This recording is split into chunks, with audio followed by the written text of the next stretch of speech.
Huh? It seems like we're missing a seat. There was only one empty seat at the table in the private room of the restaurant. Today was my niece's second birthday.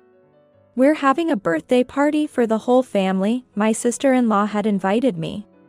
The table was already occupied by my parents-in-law, my sister-in-law and her husband.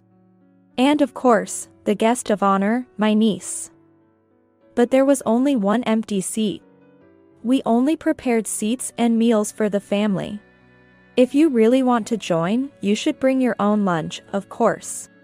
But there's no place to sit.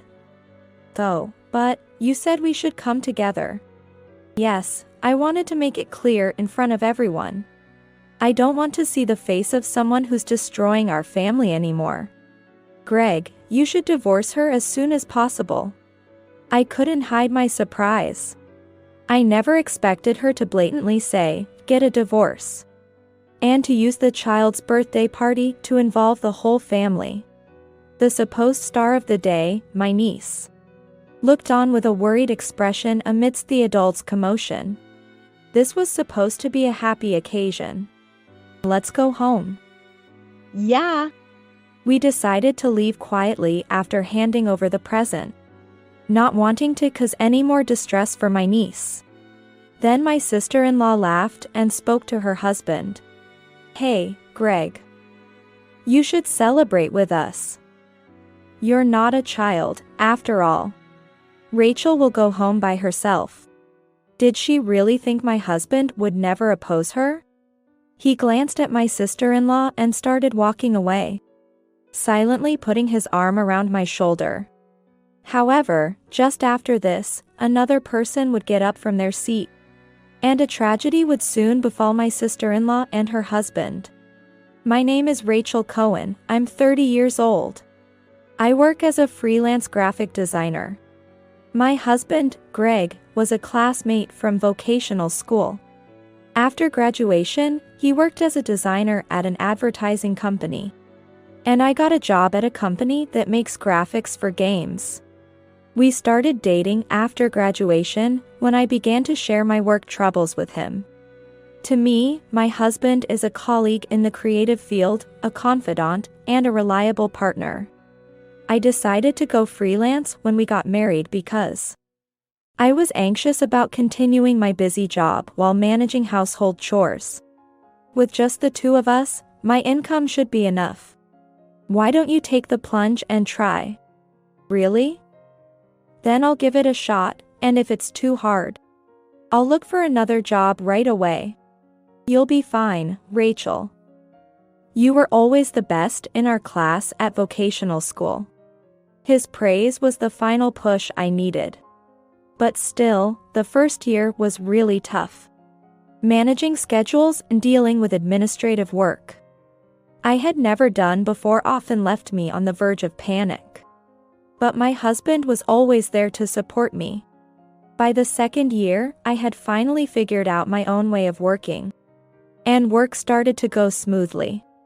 I felt blessed to have such a supportive husband and a successful career. However, not everything in my married life was smooth sailing. The problem was my in-laws.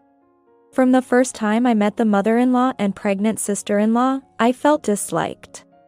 They clearly did not welcome me at the front door. What? Greg, you're marrying her? Can she even have kids? My sister-in-law and mother-in-law would frown whenever they saw me standing next to Greg, who is 5.9 feet. My height of 5 feet probably made me look even smaller. But it was rude to say so at our first meeting. Mom. That's rude. My husband got angry on my behalf, so all I could do was give a wry smile. But what my sister-in-law Allison said was even worse. Is this girl the root of all evil? You've been acting all high and mighty lately because of her influence, right? Really annoying. I was disheartened to hear such things right upon arriving. It was clear that the lack of confidence my husband had was influenced by these two. Even though his work was excellent since his student days, he could not accept compliments and often spoke poorly of himself. When we entered the house, there were the father-in-law and my sister-in-law's husband, Justin, waiting in the living room. "It's great to see you. Greg has always been well taken care of by you. We're truly delighted to have such a lovely woman join our family as a bride." I finally felt at ease, and welcomed with a smile. "Nice to meet you, I'm Justin Walters. I'll be Greg's brother-in-law. We're expecting a child soon, so we hope to have a close-knit family relationship." Justin was so kind, it made me wonder why he married Allison. He seemed a bit like my husband. "Hey, Mom. Why haven't you served coffee yet?" Oh, my. I got so carried away with happiness. "Please, Rachel, have a seat here." In front of the father-in-law, their previously cold demeanor turned warm. His craftsman-like nature gave him an authoritative presence in the family, making it difficult for the mother-in-law and Allison to oppose him. He was still actively working in his own business at over 60 years old. Because of my father-in-law, I continued to engage with my husband's family. Otherwise, I might have cut ties with the mother-in-law and Allison long ago. After we started talking about marriage, my husband shared stories about his family. The father-in-law ran his own business, and the mother-in-law was a homemaker. Initially, they both worked, but the mother-in-law couldn't grasp the clerical work. So he left the household duties entirely to her. Allison was always the smart one, which made Mom cling to her from the start. The mother-in-law must have felt lonely being at home by herself, becoming overly dependent on Allison, who was indeed a beauty but with a difficult personality. I wasn't neglected or abused, but growing up being compared to her, I ended up with a lot of complexes. He chuckled, but there was a hint of sadness. "Huh? What about your father?" "Dad was mostly away for work." Allison was 5 years older, so I couldn't stand up to her, and Mom always took her side. That dynamic still seems to persist at home. It seemed the family home wasn't a pleasant place for my husband. With the father-in-law absent, Allison held the power, and my husband couldn't say no to her even as an adult. It wouldn't have been strange to say he was being brainwashed. That's wrong. Greg is talented and recognized for his work. You're an adult now, it's okay to say no if you dislike something. Hearing about my husband's past filled me with anger every time. Whenever he put himself down, I'd reassure him. "Greg, you're doing great. I really admire you."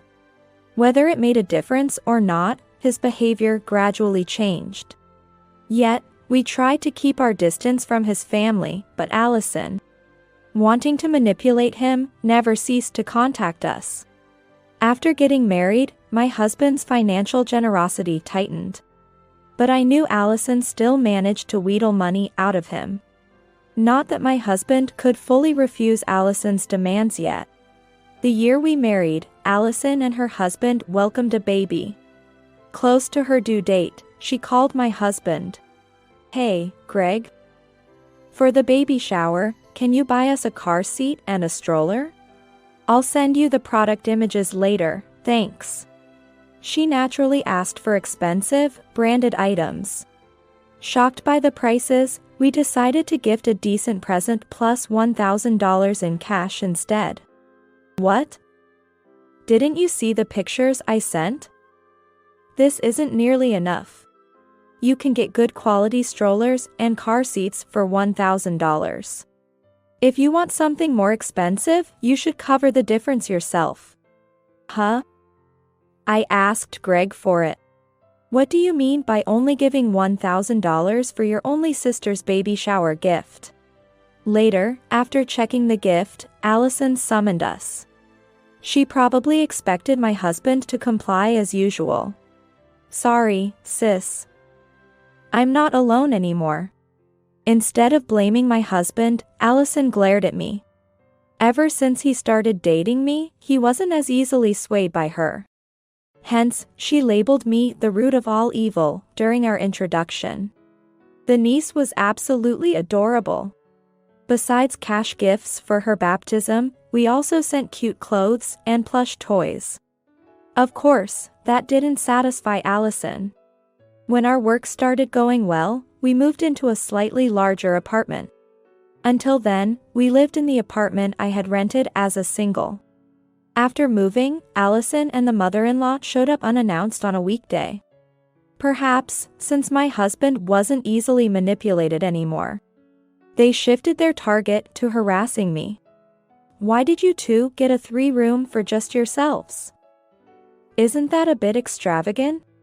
Rachel, you're not making unreasonable demands of Greg, are you?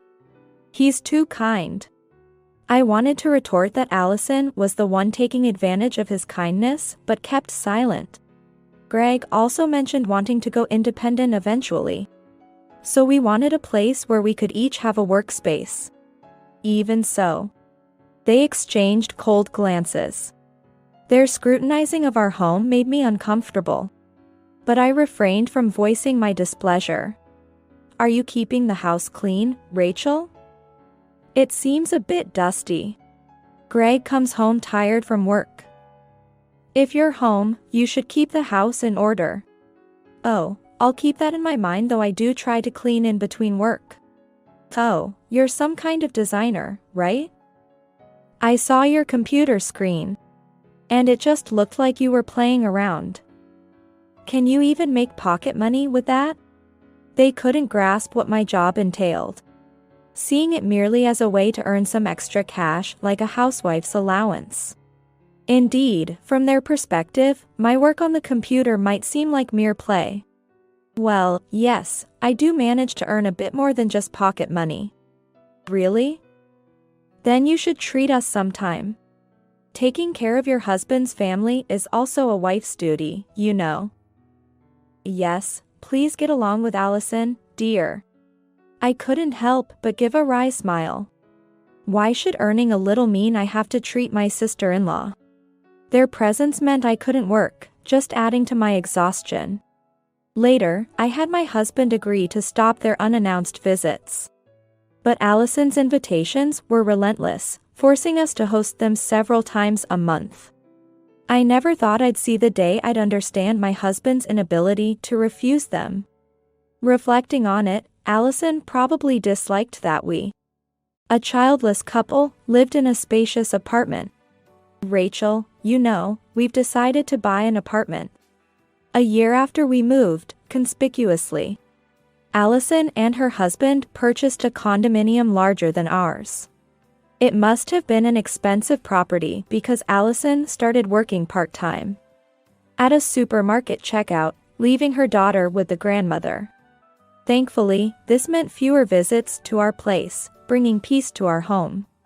The request from the father-in-law came a little after we moved. Since getting married, we had developed a good relationship, often discussing business since he ran his own. Greg, Rachel, I'm sorry to ask, but could you lend us some money? It was the first time the father-in-law had asked for such a favor. After hearing him out, we agreed to send a fixed amount monthly for a limited time. Greg insisted on handling it himself, but his income alone wasn't enough. Then, I'll contribute that portion. Greg, you're the breadwinner, so make sure our household stays stable. Greg looked surprised, then agreed, slightly blushing as he rubbed his nose. But, Father, please understand that if my job goes away, we can't continue the support. I understand. I'm truly sorry. Thank you. Seeing the father-in-law repeatedly thanking us made me feel like I was finally able to contribute to my husband's family. 2 years later, we discovered I was pregnant. Maybe it's time we had a child, we'd been saying, so Greg cried with joy at the positive test. Rachel, thank you. I promise to be the best dad. Really? Even over your sister? No.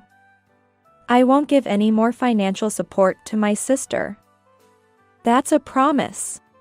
Laughing at Greg holding up the pregnancy test, we hugged and cried together. It was a declaration of independence from being dominated by his sister.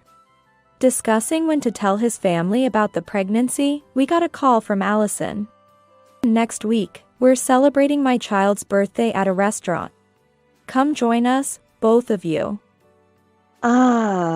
She's turning 2 already? We'll definitely be there. Greg, now expecting his own child, seemed to cherish his niece even more. On the day of the birthday party, arriving at the designated restaurant, we were led to a private room where Allison, her husband, Justin Walters, and the grandparents were already seated. Sorry we're late. Happy birthday, niece. Huh? Seems like there's one seat short? There was clearly only one seat available. And the table settings were prepared for one less than the number of guests. Yes, we didn't prepare a seat for Rachel. We can't associate with someone who upsets my wife. What is he talking about? Facing my confusion, Justin continued. What right do you have to try and divide my wife and Greg? Since you married, it's been harder to contact Greg, my wife tells me. I began to understand Allison's motive. She had likely been feeding Justin a skewed narrative to create a situation favorable to her. Allison smirked triumphantly when our eyes met. We only prepared seats and meals for the family. If you really want to join, you might as well bring your own lunch. There's nowhere to sit, though. But, we were invited to come together. And yes, I wanted to say this in front of everyone. I don't want to see the face of someone who's destroying our family. Greg, you should divorce her soon. I couldn't hide my surprise. I thought she wanted to separate me and my husband. But I never imagined she would outright say, get a divorce. Greg, it seems you've been under Rachel's thumb, haven't you? Working hard and yet you have no freedom with money.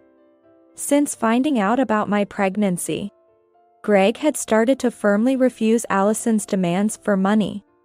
It's clear she had labeled me a complete nuisance. But to use a child's birthday party to involve the entire family. Greg, silent next to me, pulled me closer in a protective gesture. The niece, today's supposed star, looked on uneasily at the adults' exchange.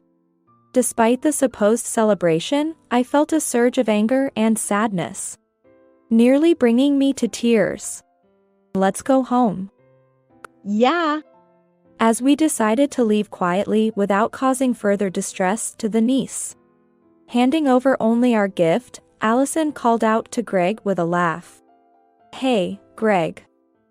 You celebrate with us. You're not a child, Rachel can go home alone. She must think her brother would never defy her. Greg, after giving Allison a glance, started walking away with me, arm around my shoulder. Then, we heard the sound of a chair moving. I'll be leaving too. As he stood up, he patted the niece's head as if to say sorry. Allison seemed taken aback by her father's unexpected action. What? Dad, what's wrong? I explained about Rachel before you two arrived. She's a plague, you know. The father-in-law sighed deeply, disappointed. If you seriously believe that, you're truly foolish. The money your mother sends you comes from Rachel's assistance. What? What are you talking about? That can't be right. Today is about celebrating the granddaughter's birthday. It's ridiculous for you to leave. She desperately grabbed his arm. Father, what do you mean by Allison receiving money? Justin interjected, seeking clarification from the father-in-law. Despite working part-time 5 days a week. You claimed life was tough after buying the condo. I want to know what's going on. What? Allison said that? Why would she do something like that? Justin looked perplexed at Allison, who suddenly became silent, realizing something was amiss. Father-in-law, looking down at the mother-in-law gripping his arm, spoke with a fit of quiet anger. You'll need to stay with Allison for a while. We'll gather again later for a detailed discussion. Sorry, but please celebrate the granddaughter's birthday without me today. After leaving money on the table, the father-in-law quickly exited, with us following behind. Outside, he turned to us. I'm sorry about Allison. I wanted to understand her motives by staying quiet. I never expected her to demand a divorce. Dad, Rachel, I'm sorry. If I had been stronger. I gently patted Greg's back, reassuring him it wasn't his fault. Then, the three of us went to eat, sharing with the father-in-law about the relationship with Allison and everything that had happened. Greg, I'm sorry. As a father, I failed to notice. I was too absorbed in work and neglected parenting. Seeing the father-in-law and Greg crying, I felt Greg's heart was finally being healed. And when we shared the news of my pregnancy, he was genuinely happy. Actually, I've been thinking about something too.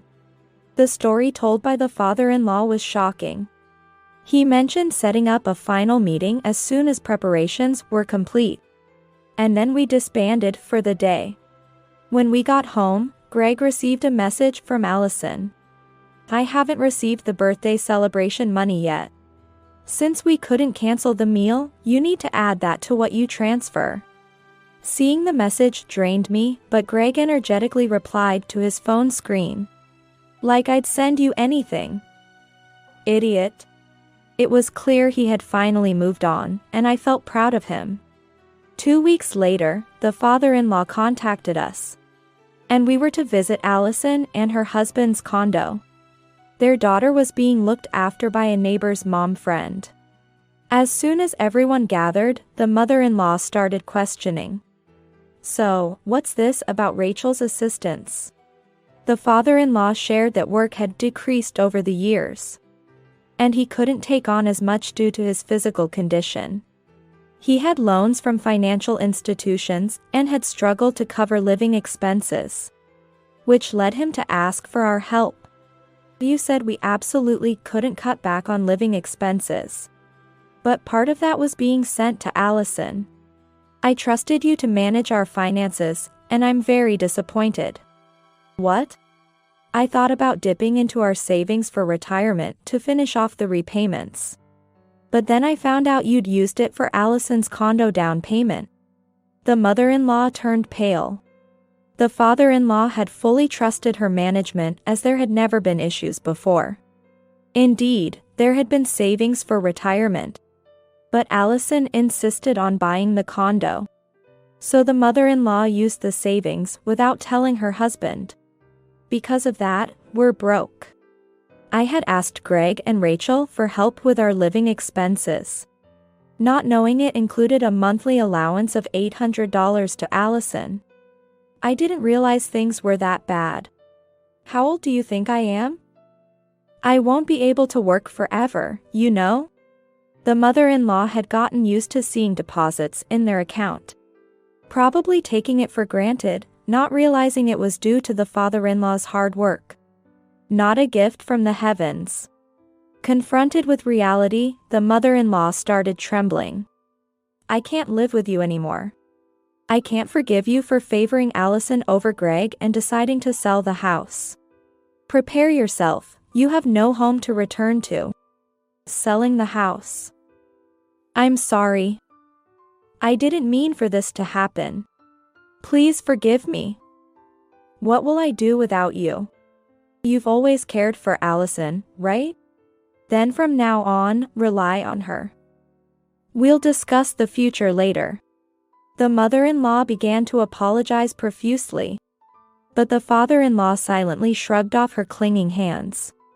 Once the discussion with the father-in-law and mother-in-law settled, Justin quietly spoke up. Allison, what's this about the allowance? Allison twitched at his question. You said you wanted to work, right? You told me it was just a part-time job twice a week, didn't you? Now it was Allison's turn to pale. The mother-in-law, who had been crying, looked up to respond. What? It's 5 days a week. I've been looking after our granddaughter while you're at work. Because you said Justin's income wasn't enough and that we needed to send allowances. Shut up. Mom, just stay quiet. What are you saying? You're the one who lied about the allowance. If you hadn't lied, none of this would have happened. The mother, who had always acquiesced to everything Allison wanted, was now confronting her. Shut up. It's your fault Justin is upset. Take it back. If we get divorced, it's your fault. Quiet, you big liar. Their argument escalated into a shouting and grappling match, which Justin and the father-in-law had to break up. Justin forcefully seated and agitated Allison and laid out several photographs on the table. Allison gasped and widened her eyes in shock. After hearing from the father-in-law and feeling suspicious, I spent the last 2 weeks investigating you. I expected some wasteful spending, but I never imagined you were cheating too. Everyone gasped and leaned in to see the photos showing Allison clinging to another man. No, you've got it wrong. This is a misunderstanding. It seemed her part-time earnings, the money from her mother, and the allowance from my husband were all spent on shopping sprees and outings with her affair partner, who was an unemployed high school classmate she had reconnected with a year ago. No wonder there was never enough money. We're getting divorced. I'll take custody of our daughter. If you want to see her, you'll have to come to my parents' place. His family lived a 2-hour flight away, making frequent visits difficult without genuine effort. Justin was prepared to quit his job and move back home. No. I won't divorce. We just bought our condo. It was just a momentary lapse. Please, forgive me. We're a family, aren't we? No way. You destroyed our family yourself. You're a stranger to me now, better off divorced. You said it yourself. Allison's words at the birthday party resurfaced. She began to scream like a child whose demands were not met, her face turning bright red. What's going on? Why isn't everything going my way? Why? Why won't anyone listen to me? Her behavior, banging on the table and crying out, was eerily reminiscent of a small child, sending chills down my spine. The discussion was clearly over. As the father-in-law and we stood to leave, the mother-in-law and Allison hesitantly looked up. I felt compelled to say one last thing. I'm pregnant. Since the father-in-law is considering divorce, we will stop the $3,000 assistance next month. That's fine. I've got it figured out. What? Pregnant? $3,000? Allison, who had been crying just moments before, stood up with a hysterical voice. Despite what you think, Rachel earns $5,000 a month as a graphic designer. What? Why only you?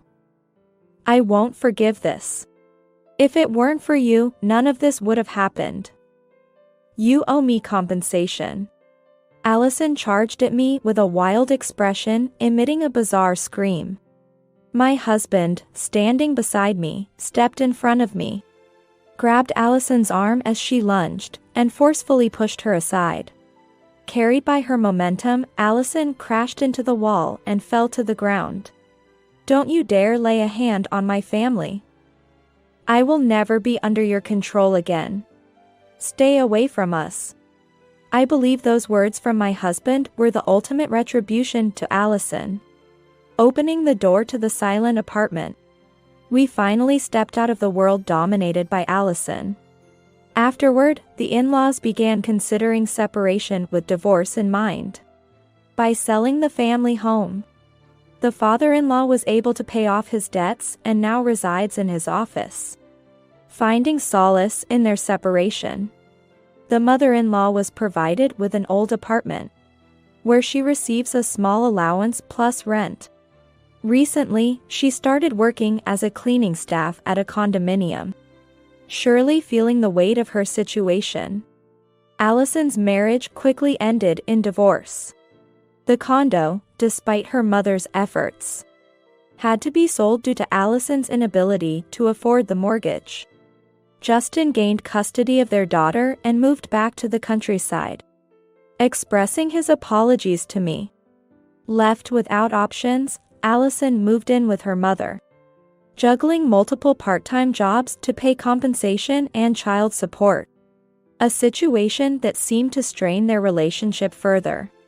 As my due date approaches, Greg and I are considering buying a home and possibly living with the father-in-law after the baby's birth, with plans for Greg to start his own business next year. We look forward to collaborating on work, household duties, and parenting.